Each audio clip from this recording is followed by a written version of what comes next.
It's Colby Chaos Covington. It's nice to see you again, Colby. Now, you're facing Kamaru Usman. The two of you have moved camps since your last fight. How much is there that he hasn't seen yet? You've had one fight since you moved to MMA Masters, and do you think that works to your advantage? Yeah, it definitely works to my advantage because the world hasn't seen the improvements that I've been making. I'm not a guy to just sit on my couch and eat Cheetos all night like all the dorks out there that are my haters.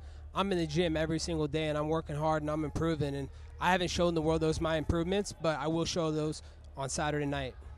Now, when you do talk about MMA Masters, and you look back at the previous fight, what weapon do you think has improved the most of yours since then?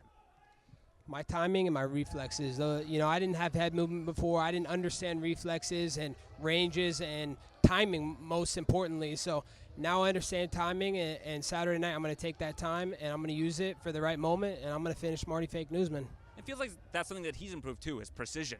Do you agree, like from watching his recent fights, that he's been a bit more of a precise striker? I can't say that. He's been fighting lightweights. He fought a journeyman his last fight, and he got 2 easy paychecks with that journeyman. I was beating that journeyman, Street Juice Masvidal, up the last 10 years. I used to live with that guy for free and beat him up and knock him out every single night. So there's no honor or respect in knocking out a journeyman like that guy. I don't see any improvements in his game. Now, when you talk about those guys that he's beaten, and you mentioned all 3 of them had fought in the lightweight division, since then he's been elevated to being the top pound-for-pound fighter in the sport according to these rankings. But when you look at that and the level of competition that he's fought, do you think that's going to give him some problems when he's back in there with you? Absolutely. He's going to be having this false sense of hype around him, thinking he's the best pound-for-pound fighter in the world. My question to the media and everybody around the world is, Monday morning, will I be getting the headline saying I'm the best pound-for-pound fighter in the world? I asked that same question on SportsCenter today. One of the questions was, who do you think has the most to gain at this card? And I said Colby Covington, because if you beat the #1 pound-for-pound guy, what does that make you? Yeah, I got nothing to lose. I got no pressure on me. All the pressure's on him. He's the supposed #1 pound-for-pound fighter, fighting lightweights, fighting journeymen. So he's got to come out here and prove that he's that #1 pound-for-pound fighter. But I got surprises in store, so make sure you get your cable providers, check it out, get your pay-per-view ordered. And Saturday night, I'm bringing a surprise. But do you truly believe you don't have any pressure on you? Because this is the undisputed welterweight championship. It's what you've gotten into the sport for. Why do you feel like you have no pressure? I don't feel any pressure on me. I feel like the weight is off my back. I'm a 3-1 underdog. Everybody just expects me to lose. They think I'm just going to roll over for this guy, and he's just going to come out and dominate me. So obviously they didn't watch the first fight, and that was my worst night, the first fight that I fought him. So, the good thing is I don't live in the past, and only losers live in the past. So the future is bright, and Saturday night I'm going to shock the world. You've talked about going through that fight with your coach with like a fine-tooth comb and looking at every single thing you did. If you look back at it, what do you think was the thing that that really you wish you hadn't done when you say this was the biggest mistake I made in that fight? Yeah, the biggest mistake I made in that fight was keeping my guard down and not keeping my guard high.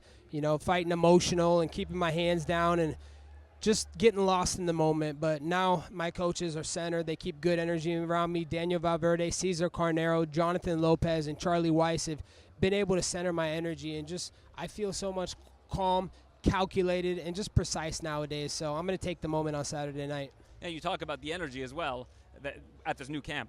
You had a lot of loyalty to Dan Lambert, but it seemed like you were kind of in an untenable situation at American Top Team. A lot of your teammates didn't like you. I'm sure you could feel them looking at you and things like that. Was that the energy that you're speaking of, that it was hard for you to train under those circumstances? Yeah, it was negative, toxic, bad energy, man. I come in the gym, everybody's screaming at me.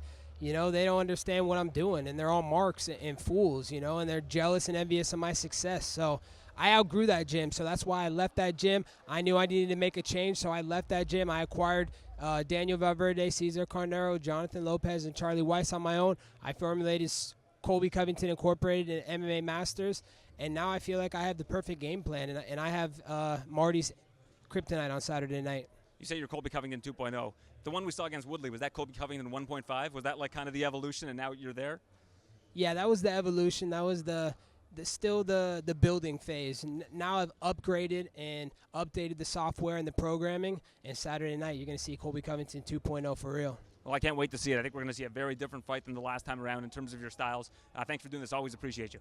Thanks, buddy. Appreciate it, Aaron.